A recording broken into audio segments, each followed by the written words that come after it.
The millionaire spun a fake romance to end the rumors. She transformed his lie into real love. Hello everyone. Before we begin today's story, I have a small favor to ask. Please hit subscribe and turn on the notification bell so you never miss our channel's new videos. It's quick, free, and the best way to support us in bringing you more dramatic stories. Your support means the world to us. Where are you watching from? Drop your city or country in the comments below. Thank you very much. Now, let's get back to our main story and to our main character. It all started with a mistake.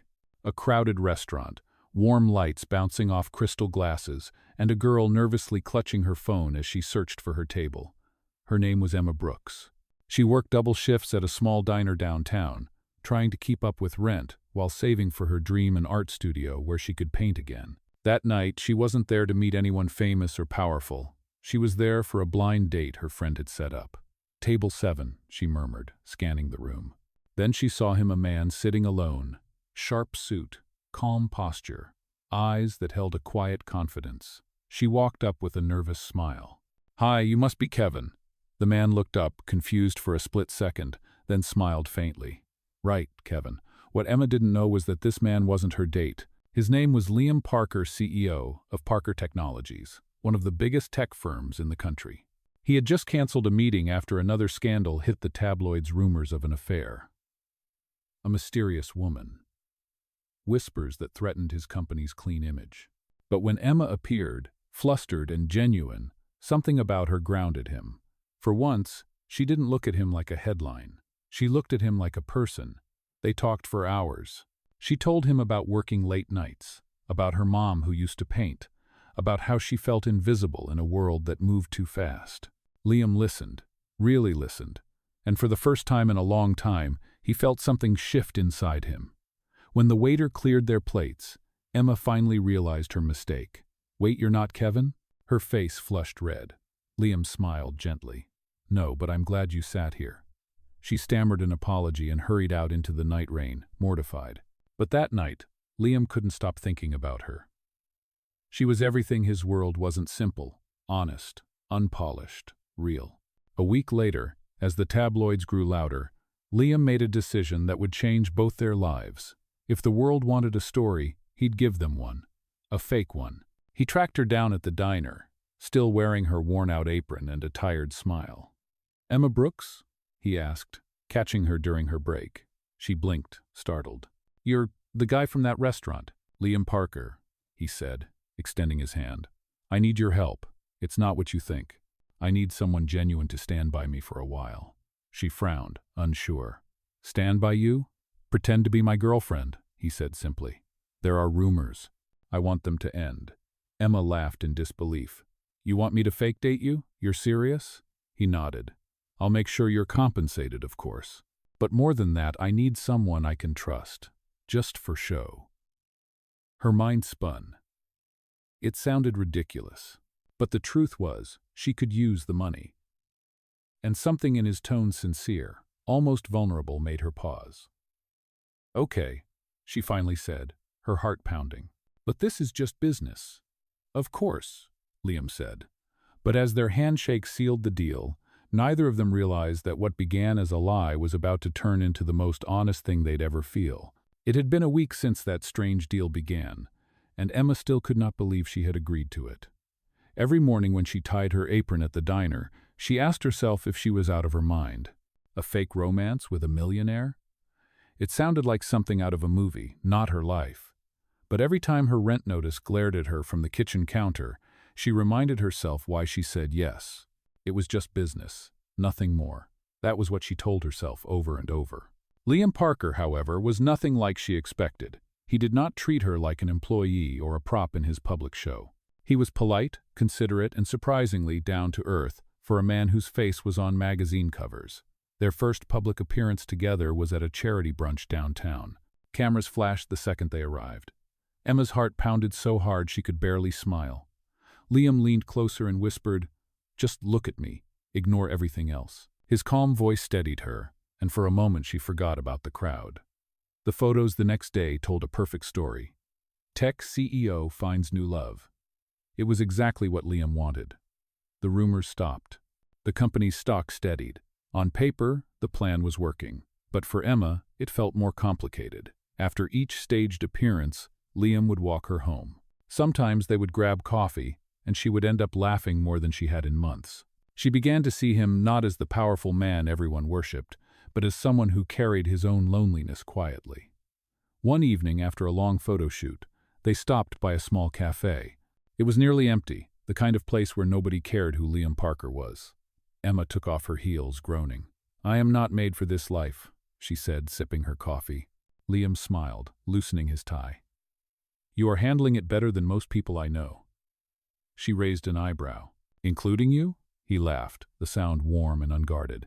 "Especially me." The way he said it made her heart skip. He looked tired, not from work but from constantly being on display. She saw it then, the man beneath the title. When he dropped her off that night, the silence between them was heavy, filled with something unnamed. The next morning, Emma woke up to a text from him. "Dinner tonight? No cameras this time, just us." She stared at her phone for a full minute before typing back, "Sure." That night, he took her to a quiet rooftop restaurant overlooking the city. No reporters, no flashing lights, just soft music and a view that took her breath away. "You know," Liam said as they sat down, "this was supposed to be simple, but it feels like it has become something else." Emma's fork froze halfway to her mouth. "Something else?" He looked at her, his expression unreadable. "I do not know. Maybe I am forgetting which parts are supposed to be fake." Her heart thudded in her chest. She forced a small laugh. "Careful, Mr. Parker. That sounds dangerously close to real." He smiled, but there was a flicker of truth in his eyes that scared her more than she wanted to admit.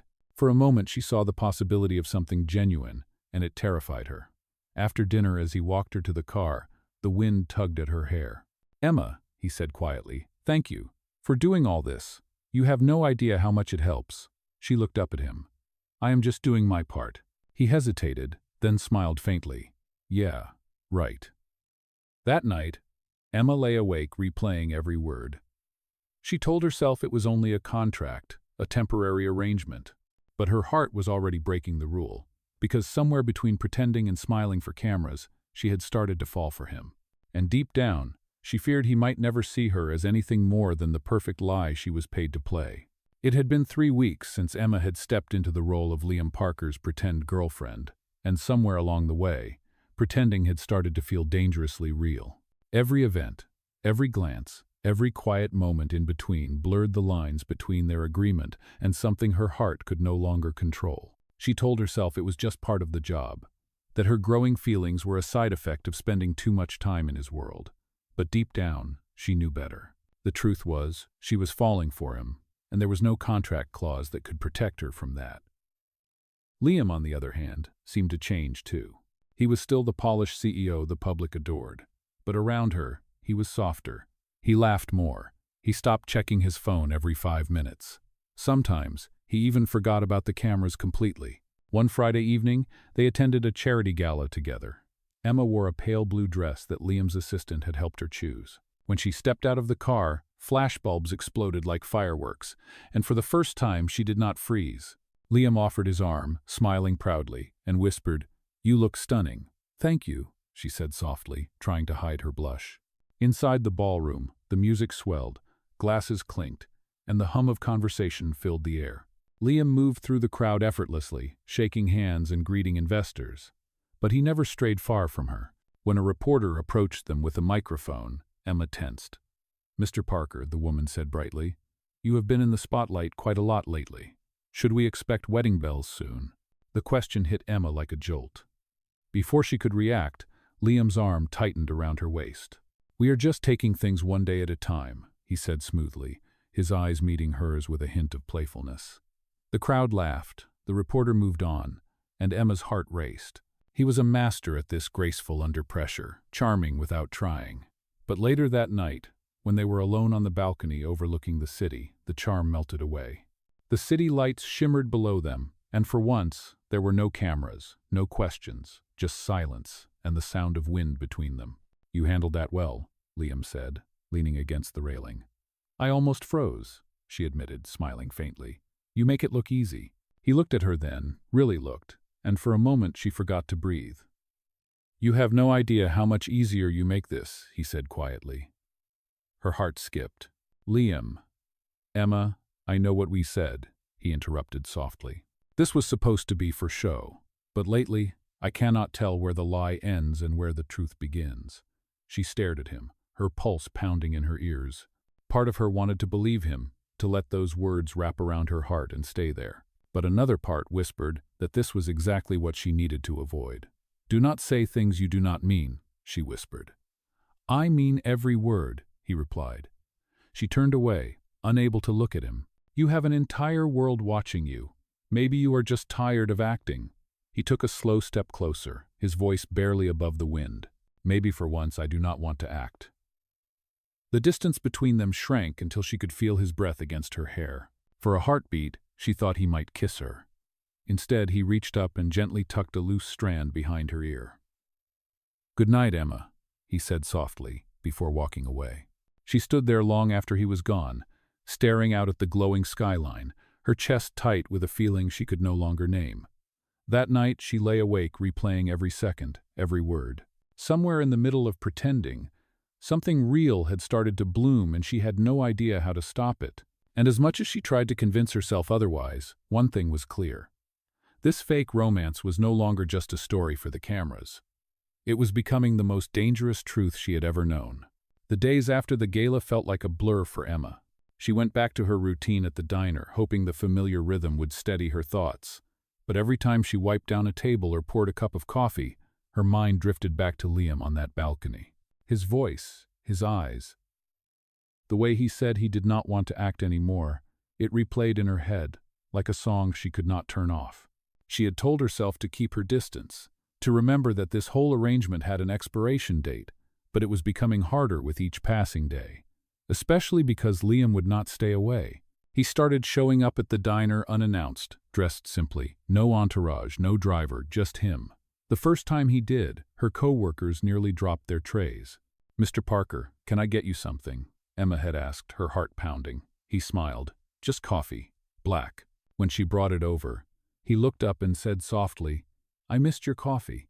It was such a small thing, yet it made her chest ache. For the next few weeks, they met often, sometimes for lunch, sometimes for a walk by the river when the city lights flickered on. Their conversations became longer, deeper. He told her about growing up in a small town, about losing his father young, about the pressure of running an empire he never truly wanted to lead. She listened, really listened, and in return, he asked about her art. "Do you still paint?" he had asked one evening. "Not really. There's never time." "You should," he said. "You talk about it like it is the only thing that makes you breathe." That line stayed with her. She started sketching again, just a little, late at night after work. It felt like coming home to a part of herself she had forgotten. Then, one Friday afternoon, Liam texted her out of the blue. "Dinner tonight. No press, no pretending." She hesitated but agreed. He took her to a small Italian restaurant tucked in a quiet corner of the city. Candlelight flickered between them, and the air smelled of basil and warm bread. For once, it felt like a real date. They talked about everything: books, dreams, the little things that made them laugh. When dessert came, he reached across the table and took her hand. "Emma," he said, his tone serious, "I know we started this as a lie, but I do not want to keep pretending, not with you." Her breath caught. "Liam, what are you saying?" "I am saying that I want something real," he said. "You make me feel like myself again. No cameras, no image, just me." She stared at him, torn between joy and fear. "But what happens when this goes public? When the world finds out it was fake?" "Then we tell them it became real," he said simply. His confidence scared her as much as it comforted her. Before she could reply, the waiter appeared with the check, breaking the moment. They left the restaurant and walked in silence until they reached her apartment building. The night air was cool, the city quiet. He turned to her, his eyes searching hers. "I meant what I said," he whispered. "You do not have to answer now. Just think about it." She nodded slowly, unable to find her voice. He leaned in and pressed a gentle kiss to her forehead before stepping back. "Good night, Emma." She watched him leave until he disappeared around the corner, her heart both heavy and light. Inside her apartment, she sat by the window, staring out at the streetlights below. Everything had changed in a matter of weeks. What had started as a fake romance to fix his reputation was turning into something that could break her heart or heal it completely. She did not know what would happen next, but one thing was certain. She could no longer pretend that it was just business. The days after that dinner felt like a storm inside Emma's heart. She could not stop thinking about what Liam had said. He wanted something real. The words echoed in her mind every time she looked at her phone, waiting for another message from him. And when it finally came, it was simple. Meet me at the park, 7 p.m. The sun was dipping low when she arrived. The park was quiet, the air filled with the soft hum of cicadas. Liam was already there, sitting on a bench near the fountain, dressed casually, almost unrecognizable from the man the world called a millionaire. He smiled when he saw her, the kind of smile that reached his eyes. "You came?" he said. "Of course I did," she replied, trying to keep her voice steady. They walked for a while in silence, the sound of their footsteps mixing with the breeze. Finally, Liam stopped and turned toward her. "Emma, I know I have complicated things," he said quietly. "When I asked you to pretend, I thought I was solving a problem, but now I realize I created another one. Because somewhere between the staged photos and the fake smiles, I started to feel something real." Emma's breath caught. "Liam, you do not have to say that just to make me feel better." "I am not," he said firmly. "You remind me what it is like to be human. You make me forget about the numbers, the meetings, the headlines. With you, I can just be me." She looked at him, her heart racing. "You cannot build something real on top of a lie," she said softly. "Then let us start over," he replied. "No contracts, no pretending, no cameras, just us." She wanted to believe him. She really did. But a part of her was still afraid. She had been hurt before, and this world of his money, power, attention felt like it could swallow her whole. "I do not know if I can," she whispered. "You do not have to decide now," he said. "Just think about it." Over the next few weeks, they saw each other more often, not as partners in a scheme, but as two people learning to trust again. Liam would drop by the diner just to see her, sometimes bringing flowers, sometimes just a smile. He even helped her find a small art class to take after work. "You belong in front of a canvas," he said one evening, "not behind a counter." She laughed softly. "Maybe one day." "How about today?" he replied. It was moments like those that made her heart soften, even when her mind warned her to be careful. One evening after closing up the diner, she found Liam waiting outside. He was leaning against his car, hands in his pockets, a gentle look in his eyes. "Can I walk you home?" he asked. She nodded, and they strolled down the quiet street. The night air was cool, and the city lights shimmered like 1,000 tiny promises. "You know," she said after a while, "sometimes I wonder if all of this will disappear one day, like it was never real." He glanced at her. "Do you want to know a secret?" "What?" "I wonder the same thing. But then I see you, and I stop worrying." She smiled, unable to hide the warmth rising in her chest. When they reached her apartment, he hesitated for a moment, then said, "Emma, whatever happens next, I want you to remember something. You were never part of the lie. You are the only truth that came out of it." Before she could respond, he leaned in and kissed her gently. A soft, lingering kiss that felt like a promise and a question all at once. When he pulled away, she could barely speak. "Good night," he said softly, his voice full of something real, something she could finally believe in. As she watched him leave, her heart knew what her mind was too afraid to admit. The story that began as a lie had become the most honest thing she had ever known. And this time, she was no longer afraid to fall. The morning after that kiss, Emma woke up with her heart still fluttering, torn between disbelief and hope. Everything that had happened between her and Liam felt like a dream she was afraid to open her eyes from. But when she reached for her phone and saw his message, it was real. "Good morning, artist," it read. "Breakfast? My treat." She smiled, shaking her head, but she could not stop the warmth that spread through her chest. Their breakfast turned into long walks turned into quiet evenings together. And soon, Emma realized that her life had changed in ways she never imagined. The fake romance was gone. In its place stood something fragile but true. Yet even as she felt happiness blooming, a small voice inside her whispered that things like this did not last forever. Liam belonged to a world built on appearances, while hers was built on survival. One night, as they sat on his balcony, overlooking the city lights, he reached for her hand. "You know," he said softly, For the first time in years, I do not care what the headlines say. All that matters is this. She smiled, but looked away. That sounds like a beautiful lie, Liam. Then let me prove it is not, he said. But before he could say more, his phone buzzed. She watched his face tighten as he read the message. What is it? She asked. Board meeting tomorrow, he replied. It is nothing. But it was not nothing. The next morning, news broke on several business blogs. Is the Parker romance just a publicity stunt? Photos of them together filled the screen, alongside accusations that their love was fabricated to boost his image. Emma's heart sank. She had been part of this lie once, but this time it felt crueler. When she called Liam, he sounded exhausted. I will fix this, he said. Just stay home and do not read anything online. But it was too late.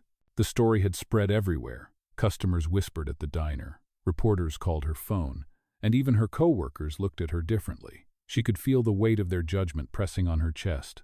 That night, Liam showed up at her apartment, his eyes dark with worry. I am sorry, he said the moment she opened the door. This is my fault. I should have protected you. Liam, she said, her voice trembling. Is it true? Did they find out about the contract? He hesitated, and in that pause her heart cracked. It was a long time ago, he said quietly, before any of this was real. But you never told me, she whispered. You never told me people could find out. I did not think it mattered anymore, he said, his voice breaking. I thought we were past that. You might be, she said, tears filling her eyes. But I am not. I cannot be the girl who started as a cover story. He reached for her, but she stepped back. Emma, please, he said. You are not part of that lie anymore. You are the only thing that is real. She shook her head, her voice barely a whisper. Then why does it hurt so much? For a long moment neither of them spoke. The distance between them felt heavier than any crowd or camera. Finally she said, I think we both need time to remember who we are without pretending. He nodded slowly, pain flickering in his eyes. If that is what you need, I will wait. When he left, the silence in the apartment felt deafening. Emma sat on the floor, her phone buzzing with notifications she could not bear to read. Somewhere inside her, she knew Liam had not meant to hurt her. But she also knew that love built on secrets could not stand forever. As she looked out at the city lights, the same ones that had witnessed their beginning, she whispered to herself, maybe sometimes you have to lose something real to understand how much it truly means. Weeks passed, and Emma tried to rebuild the pieces of her life. The diner became her safe space again, the clatter of dishes and hum of conversation grounding her in a world that did not revolve around cameras or headlines. Yet even in the ordinary rhythm of her days, Liam lingered in her thoughts. She missed the way he listened, the way he made her laugh, and the quiet strength in his eyes when he looked at her like she was the only thing that mattered. But she also remembered the pain of that night, the sting of realizing that their love story had started as a lie the world now used against them. She told herself she was better off keeping her distance, but her heart refused to listen. Meanwhile, Liam was a ghost in the news. After the scandal, he disappeared from the spotlight. No interviews, no public appearances, no statements. For someone like him, silence was louder than words. Then one afternoon, as Emma was closing up the diner, a small envelope slid under the door. Her name was written on it in familiar handwriting. Inside was a single note. Gallery opening, Saturday, 6 p.m. I would like you to see something. No signature, but she did not need one. Her hands trembled as she held the card. For 2 days, she debated whether to go. Her mind said no, but her heart, still bruised, still hopeful, pulled her toward yes. When Saturday came, she found herself standing outside a small art gallery in the heart of the city. Soft lights glowed from inside, illuminating paintings that lined the walls. She hesitated at the door, then stepped in. The first thing she saw stopped her breath. Hanging in the center of the room was one of her old sketches, the one she had given up on months ago. Next to it was a small plaque that read, The Art of Emma Brooks, a reminder that truth can come from imperfection. Her eyes filled with tears. Behind her, a familiar voice spoke. I told you that you belonged in front of a canvas. She turned, and there he was. Liam looked different. No suit, no polished image, just a man who seemed lighter, freer. You did this? She asked, her voice barely a whisper. I wanted to give back what I took from you, he said. You gave me honesty when I was living behind lies. The least I could do was help you find your truth again." Emma looked around the room, her sketches and paintings beautifully framed, each one telling a story of struggle and hope. "You believed in me even when I did not believe in myself," she said softly. Liam smiled. "You made me believe in love again. I just had to learn to stop hiding it." For a long moment, they stood there, surrounded by art and memories, the noise of the world fading away. Then he reached out his hand. "No contracts, no rumors, no pretending. Just us. One last chance." Emma hesitated, her heart pounding, then placed her hand in his. "Only if this time everything is real." "It already is," he said. And as they stood beneath the warm lights, surrounded by colors born from pain and courage, Emma realized that sometimes the most beautiful stories begin with the truth you are brave enough to face. After that night at the gallery, everything between Emma and Liam began to feel new again, simple, unhurried, and honest. They no longer had to perform for anyone or hide behind a story. Their love no longer belonged to the headlines, it belonged to them. Emma spent her days painting, her studio full of light and color, while Liam would stop by whenever he could, sometimes bringing coffee, sometimes bringing quiet company. He watched her work with a kind of awe that made her blush. "You always get this look on your face when you paint," he said one morning, leaning against the doorframe. "What kind of look?" she asked, smiling. "Like you are seeing something beautiful before it even exists." She laughed softly. "That is the whole point of art, Liam. You have to believe in what you cannot see yet." He smiled at her words, realizing how much they reflected what he had learned about love too. It was not about perfection or control. It was about faith, patience, and choosing to stay even when things were uncertain. As weeks passed, their bond deepened. They spent lazy Sundays at her studio, late dinners at his apartment, and quiet walks through the city where nobody cared that he was a millionaire or that she once worked at a diner. For the first time, they were just two people building a life together. Yet Emma could still feel the old fear linger, the fear that one day it might all disappear again. One evening, as the sun set behind the skyline, Liam turned to her and said, "Emma, I want to ask you something." Her heart skipped. "What is it?" He took her hand gently. "Move in with me. Not because it looks good or makes sense to anyone else, but because I want to wake up next to you every day." She was silent for a long moment, tears welling in her eyes. "Liam, are you sure? Our story did not exactly start like a fairy tale." "That is why I want to write a better ending," he said softly. She smiled through her tears. "Then let us write it together." He kissed her hand, whispering, "No more pretending." "No more pretending," she echoed.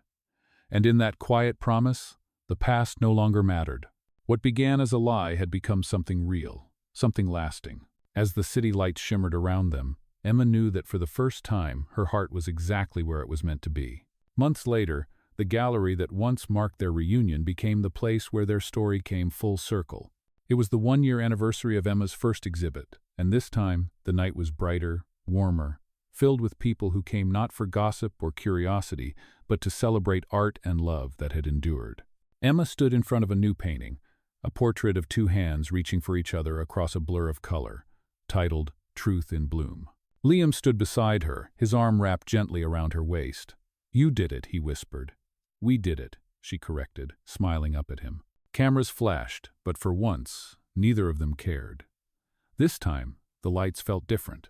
They were no longer a spotlight to survive, but a glow that reflected what they had built together. After the event ended, Liam led her outside into the quiet night. The city skyline glittered in the distance, the same view where everything had once begun. He reached into his pocket and pulled out a small velvet box. "Emma," he said, his voice steady but full of emotion, "you once told me that love cannot grow from a lie. You were right. But what we have now, it grew from truth, from forgiveness, from us." Her eyes shimmered as he opened the box, revealing a simple gold ring. "Will you marry me for real this time?" he asked.